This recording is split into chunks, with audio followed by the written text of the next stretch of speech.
Manchester United have reached a verbal agreement with Geovany Quenda. United also agreed a deal in January with Napoli for Victor Osimhen. Benny McCarthy reveals United's prime target. Players are losing faith in Amorim. Injury update. And United hope Antony continues his good form. All this plus more in today's video as we run through all the latest Manchester United news and transfer news that will keep you right up to date with everything. Welcome to Man United Review. My name's Jamie. Before we get into it, smash a like on the video. And let's jump straight into it. So let's kick off with the Quenda news. So Geovany Quenda has verbally agreed personal terms with Manchester United. Manchester United have a €40 million valuation and clubs remain in talks. Quenda is keen on the move, but Sporting were never open to a winter exit. We couldn't have got Quenda in the winter anyway. He's only 17. We can't sign players under 18. Because of Brexit rules. Geovany Quenda is waiting to see whether Man United and Sporting can pre-agree a deal for his transfer to United or wait until the summer. So that came from Ben Jacobs. Now, Ben Jacobs, I always say, is a hit-and-miss journalist, sometimes credible, sometimes not so credible. Did mention a couple of days ago on the video I covered, though, around United trying to get a pre-agreement done with Quenda. We know David Ornstein. We know there's been several reports from Portuguese media as well suggesting that this deal is effectively done. Like some of those reports were saying it's a done deal and it's already kind of been agreed.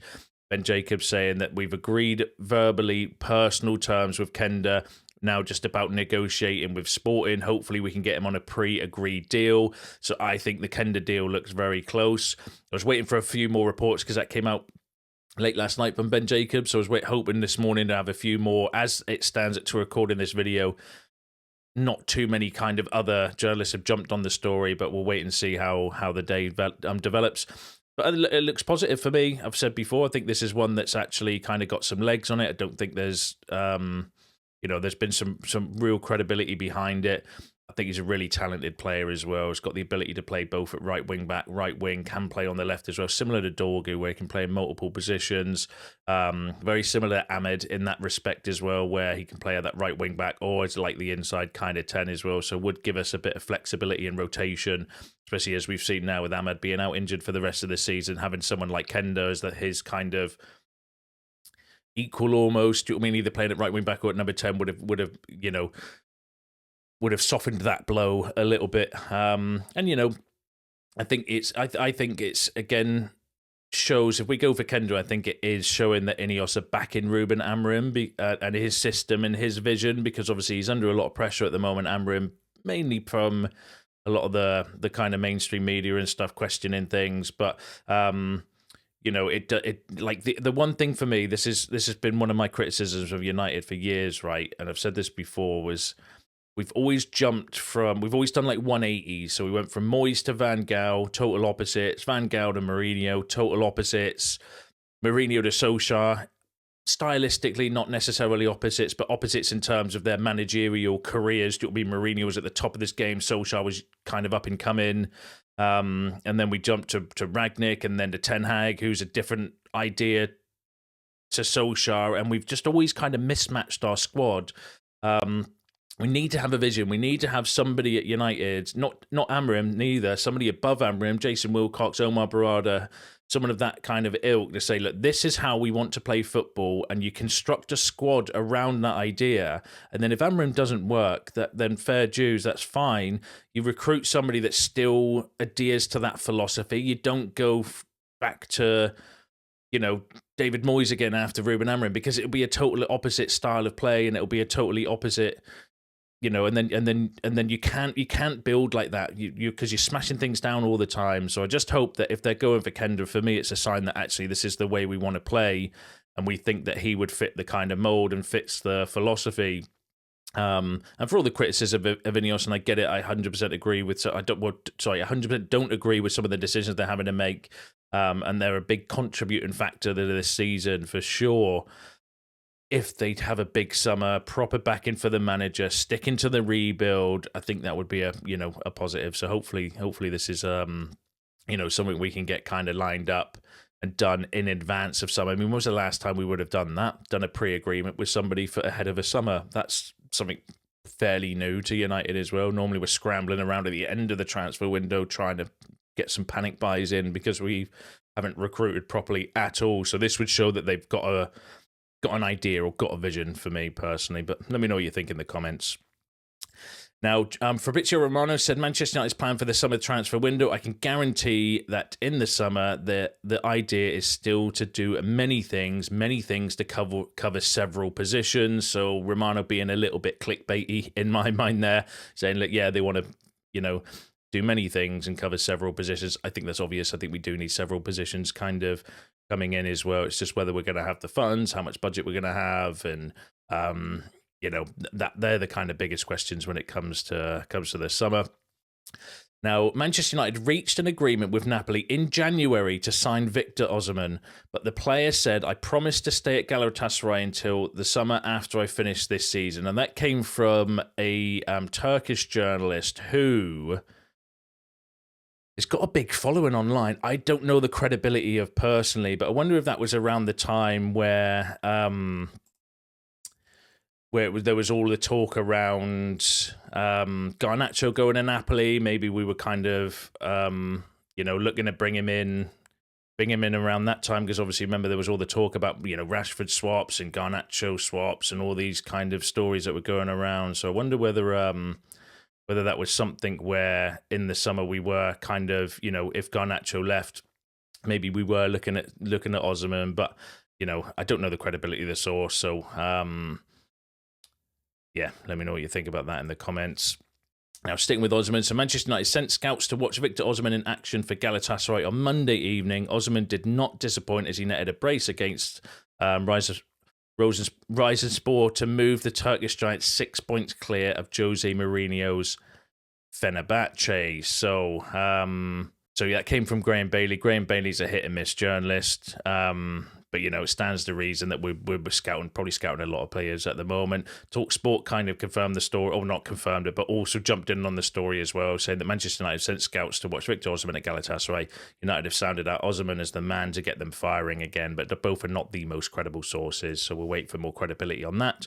On more credibility, Fabrizio Romano said United are monitoring several strikers, but has still not reached out to Victor Osimhen's camp. His release clause in July will be 75 to 80 million euros. He did say on his video that he's going to know more about the release clause in the next few weeks, but he did also say as well that he does think that this Victor Osimhen will definitely be leaving Napoli this summer. Napoli apparently want to get rid of him, or don't, and apparently he is now. I think he's wanted to go for a while in truth, but definitely one to keep an eye on. Whether we will have the pull though to get Osimhen and the funds, I mean, if you're talking 75 to 80 million pounds, that's a massive chunk of change. I think the only way we would be able to do that is by selling players like Garnacho, Mainoo, some of our kind of homegrown players to boost the kind of revenue. The other striker we're mainly linked with is Liam Delap. Liam Delap's going to be a lot cheaper. So, whether we would have the funds for Osimhen, I'm starting to question. But again, it depends on what their kind of plan is, what their vision is. Delap would be a cheaper alternative, and he's the one that's been linked mainly by like Ornstein and stuff. So we'll keep an eye on that for you. But yeah, be interesting to see what happens with Osimhen in the summer. There's no smoke without fire. I do think he's maybe a player of interest, but I'd want to see a bit more credibility. Like Romano's saying, we haven't reached out to Osimhen, and Romano's, one of the best around. So yeah, keep an eye on it for you. Manchester United are very interested in signing Bynoe-Gittens from Borussia Dortmund, and he is reportedly keen on a move to the Premier League at the end of the season, with multiple teams interested in him. Now, that came from the Manchester Evening News. I like Bynoe-Gittens. I think he fits the strategy of being like young, high potential, up and coming. He's quick, direct. I think he would suit the system. As one of the as that kind of inside left 10, is intense, homegrown.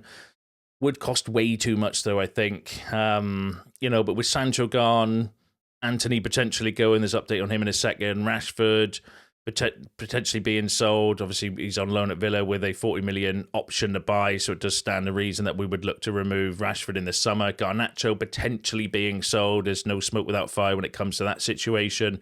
That would raise some funds to to maybe go and get Gittens. We'll need forwards. I think he ticks a lot of the boxes, and let's not forget the Jason Wilcox link as well, with him being at Man City when Jamie Gittens would have been coming through as well. So, you know, and it came from the Manchester Evening News, who are decent, but we'll keep an eye on it for you. It's not the first time, though, we've been linked with Gittens. Probably not going to be the last time between now and the summer as well, but we'll keep an eye on it for you. Love your thoughts on that, though, in the comments.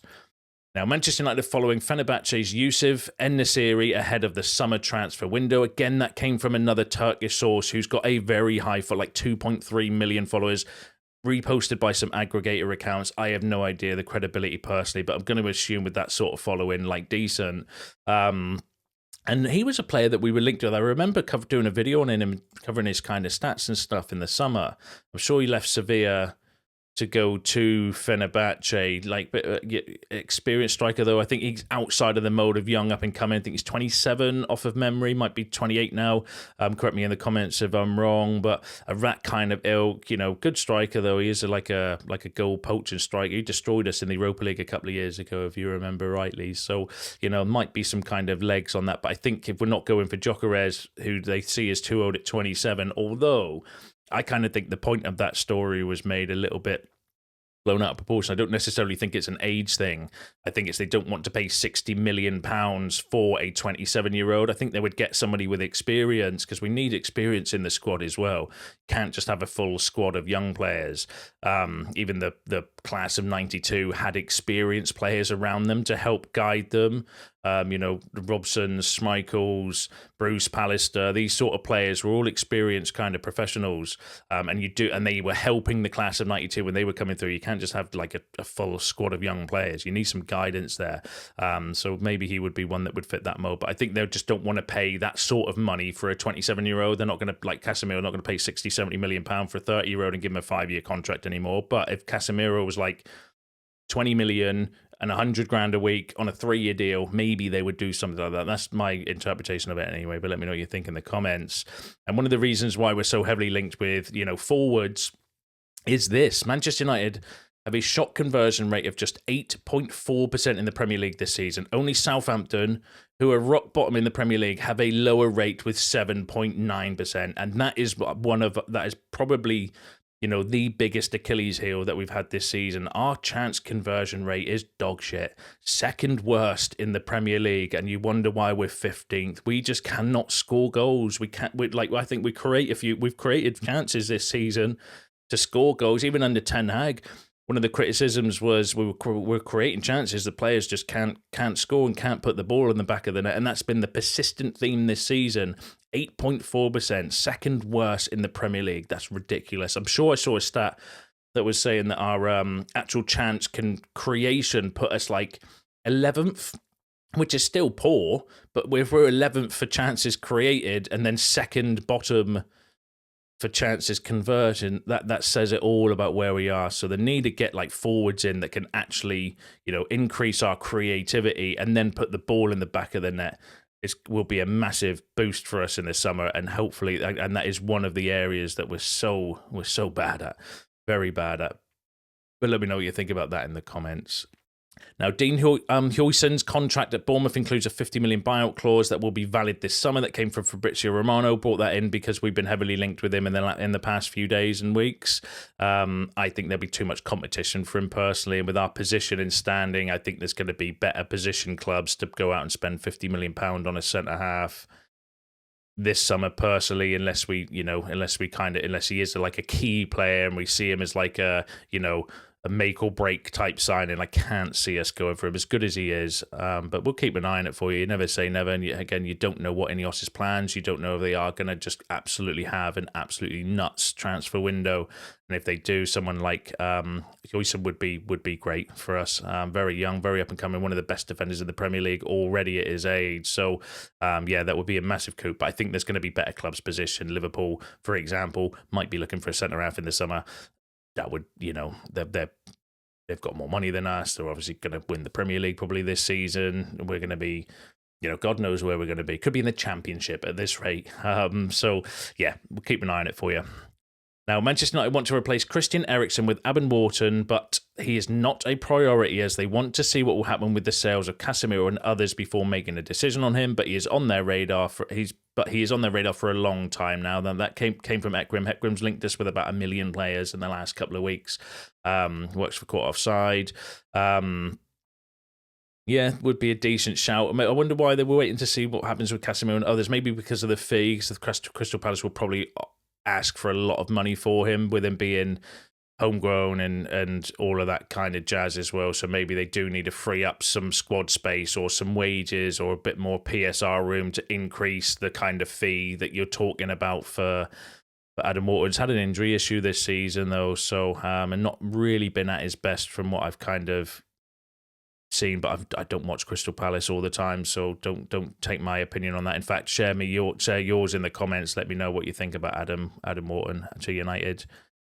Manchester United believe they can sell Antony next summer for around 35 to 40 million euros if he continues to perform well at Real Betis. That came from a Spanish outlet, fairly decent, and that would be good. I think it's like 27 million pounds or around that kind of figure. We need to get to not have a PSR loss, so we get an offer of around 30 million. That would be ideal, because then obviously we can all move on with our lives from the Antony situation. Sources around the first team speak of Obi's humbleness and the impression he has made on Ruben Amorim and his staff across the last 3 weeks, the time period where he has really stepped up to become more of a factor in the senior side. That came from Nave Salt, kind of saying that actually, look, he's not just a very talented young player. You know, is he not one of the highest goal-scoring young players ever, or definitely in the UK? But also seems quite a down-to-earth guy as well. And the fact that he's been stepping up into the first team for a few weeks as well can only kind of help him. Obviously made his debut against Tottenham, but never managed to touch the ball because I felt he brought him on way too late, Ruben Amorim, being critical. There's also stories around, you know, Joshua Zirkzee taking him under his wings and all that stuff as well. But yeah, hopefully we can see a bit more of him in the future. One player that didn't make the bench in the end against Tottenham was James Scanlon, who is also a very talented young player, and apparently was in contention for the trip to Tottenham before a late decision was made to play him in the under-21. Sources around Carrington have been left confused also at his limited opportunities at a more senior level, given he has shown he can dominate at under 18 level as well. That came from the same report in the Mail, and that's a fair shout as well. He is actually, you know, a really, really talented young player, but I wonder whether it was just positionally, because, you know, we had a lot of issues with the midfield, so whether he wanted to bring in a few more midfielders and have them on the bench rather than forwards. You know, I can't really kind of blame him for that, considering the lack of depth that we had there. Right.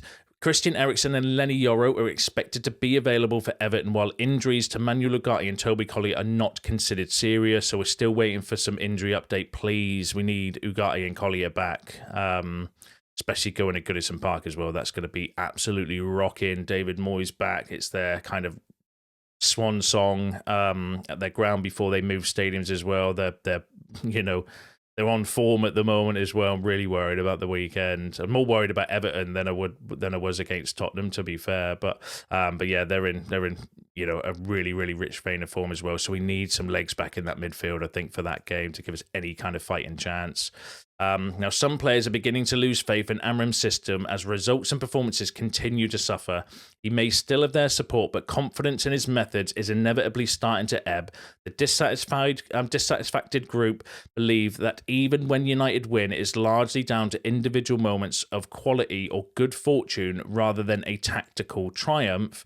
That came from, that came from Chris Wheeler in the Daily Mail, who's done like a couple of pieces recently. Now, if you think back to a video I did a couple of days ago when Chris Wheeler broke the Amad Diallo injury situation, so he is a good kind of source of information. Sometimes he can be kind of reliable, but he's also done stories before around leaks and stuff as well. So I do think he's a bit of a pot stirrer as well, where he can kind of shit talk.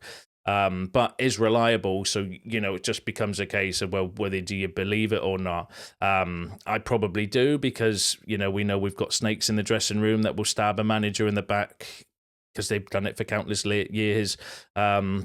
you know, so I don't think that anything's kind of changed there as well. But then Sean Conley, who's a good source as well, kind of said a small cohort of the Manchester United first team squad is disenchanted. However, this is the same crop that aired similar grievances about Ten Hag. And you know what I think about that? You know where the door is, lads. If you don't like the system, if you don't like the style of play, if you don't like what's going on at United, fuck off. I'm sick of them. I'm sick of them. Absolutely pig sick of them. And their attitude, and they're doing this all of the time. Like they've got a God-given right to have a manager that only makes them better. You know, I just don't like that. So anyone that's kind of been doing that, you know where the door is. You know, like I want to back Ruben Amorim and this kind of rebuild in this project, because you've seen examples in the past of when you back a manager and their philosophy and you stick with it, then you'll get the benefits in the long run. Arteta did the same at Arsenal. Jurgen Klopp did it at Liverpool, you know, where they kind of ripped the walls down almost and said, right, we are going to rebuild. It's going to be painful. We're going to finish low in the league for a few seasons. Obviously, they didn't finish quite as low as what we were going to do this season, but Amorim's only been in here since November, and he took a team over that was in 12th position, let's not forget. So it's not like he's solely responsible for our league position, because we weren't exactly in the top 4 when he took over. But any players that don't fit that vision and don't fit that philosophy, regardless of who it is, needs to leave. And I'm just sick of the players and their attitudes. So yeah, anyone that doesn't fit the mold, get rid of them, in my opinion. Well, let me know what you think in the comments. Now, Benny McCarthy said that in the summer of 2023, Harry Kane was a #1 target. Kane was the prime target, but obviously the price tag was an issue because he would have been leaving Spurs for Manchester United. A few extra £1 million were added onto the price tag, but 100 million, if you look at that now, you'd say that that would have been well worth it, because he's gone to Bayern, is still producing, he's still scoring. So you think you should have just bitten the bullet and got Harry Kane, and then also tried to invest in Rasmus Højlund. Many authors said that Erik ten Hag was really wanting Harry Kane. Kolo Muani was also high on that list. Victor Osimhen was also on the list, but I felt that if you're going to want to spend that kind of money, 100 million plus, then you would want a complete package. So Benny McCarthy kind of leaking the story that we already knew anyway, is that United wanted Harry Kane in that summer, but priced out of it. I don't know whether we would, even if we paid a few £1 million more, I don't know. I'm sure the reports at the time where Kane didn't want to go to another Premier League club and had his heart set on going to Bayern Munich. So, but what I do kind of criticise him is the idea. We totally abandoned the idea. So the idea that summer was to go for Harry Kane and Rasmus Højlund, by all accounts from what Benny McCarthy said. We couldn't get Kane, and instead of looking at maybe going for, okay, do we get Muani and then Højlund, we just abandoned it, just got Højlund, and then spent £100 million on Onana and Mason Mount that summer. Do you know what I mean? And that's the kind of critical thinking and the transfer mayhem that's been going on at United, where you think, right, okay, we need some goals, we need a forward, we want an experienced striker, and then maybe some young and developmental like Rasmus Højlund. But then you don't get your #1 choice, and then you totally abandon your plan altogether and just bring in Højlund and then spend money on players that we didn't need to spend money on at the time. It's good, like, it's, you know, not critical of Onana and Mount. I think Mason Mount could go on to be a good player for United, but he's not shown anything so far. He's never on the pitch. He's made 13 appearances this season, and he's been injured the rest, and that was pretty much probably the same last season as well, so it's been a disaster. And Onana had a bit of a purple patch, but he's showing his true colours again recently. So, you know, that's £100 million we've spent on 2 players we didn't really need at that time, where you could have maybe got Osimhen that summer. Okay, he's not Harry Kane. It doesn't guarantee you the goals like Harry Kane would in the Premier League, but, you know, he'd be a damn sight better than nobody in Højlund and just Rasmus Højlund. And that's the kind of mess at United, I think. So that's my thoughts on that. But let me know what you think about that in the comments. Let me know what you think about all the other topics discussed in today's video, because that's you all up to date with the latest news and transfer news. Smash a like on the video on your way out. Subscribe to the channel if you're new. See you in the next one.